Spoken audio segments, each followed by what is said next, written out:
ជំរាបសួរពុកម៉ែបងប្អូនបាទពុកម៉ែបងប្អូនមានដីត្រឹម2 ទៅ 3 ម៉ែត្រតើពុកម៉ែបងប្អូនគួរចិញ្ចឹមសត្វអ្វីទៅ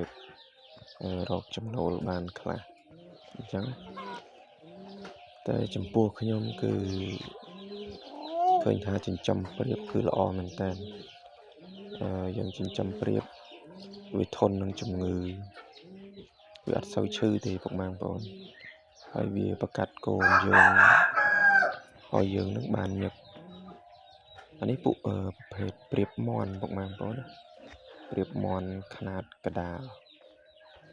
អញ្ចឹងគឺស្រួលប្រកាត់មែនតើដូចយើងបើយើងប្រកាត់មន់អីវាបានដូចគ្នាប៉ុន្តែវាងាយរងជំងឺវាឆាប់ឈឺឆាប់ងាប់អញ្ចឹងទៅយើងដាក់ថ្នាំអត់ងាយត្រូវអញ្ចឹងតែបើយើងចិញ្ចឹមព្រាបអញ្ចឹងទៅគឺវាធន់នឹងជំងឺធន់នឹងកម្ដៅថ្ងៃមែនតើហើយវាផលិតកូនបានញឹកមែនតើពុកម៉ែបងប្អូនក្នុងមួយខែវាពងដើមខែញាស់ក្រាបបាន15 ទៅ 18 ថ្ងៃគឺវាញាស់វាបញ្ចុកកូនវាថែកូនវានឹងបានអាយុប្រហែលជា15 ថ្ងៃទៅ17 ថ្ងៃគឺចាប់ផ្ដើមធ្លាក់ពងទៀតអញ្ចឹងហើយវាពងទៀតគឺកូនវាអត់ទាន់ចេះស៊ីចំណីផងវាពងទៀតហើយអញ្ចឹងដូច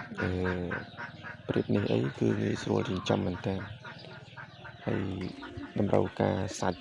ចូលហាងអីក៏ត្រូវដែរពុកម៉ែបងប្អូនប្រភេទនេះណា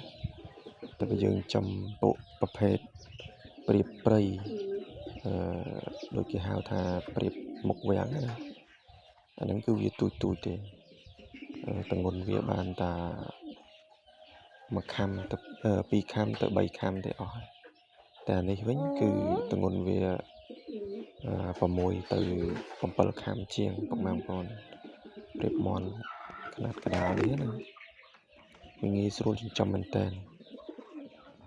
ងាយស្រួលចិញ្ចឹមងាយស្រួលប្រកាត់ហើយយើងមើលកូនវាទៅកូនវាមិនតាន់ចេះស៊ីចំណីវាពងទៀតហើយដូចត្រង់នេះអីត្រង់នេះកូនវាត្រឹមតែប៉ុណ្ណឹងអាយុកូនវាត្រឹមបាន18 ថ្ងៃអីទេឥឡូវគឺវាពងទៀតហើយវាក្រាបទៀតហើយអញ្ចឹងតើកូននឹងចេះស៊ីចំណីចេះអីស្ទាត់អញ្ចឹងទៅវាញាស់ទៀតហើយពុកម៉ែបងប្អូនងាយស្រួលចិញ្ចឹមងាយស្រួលប្រកាត់ហើយបើយើងពួកប្រភេទនេះយើងចិញ្ចឹមលម្អក៏បានដែរពុកម៉ែបងប្អូនវាអត់មាន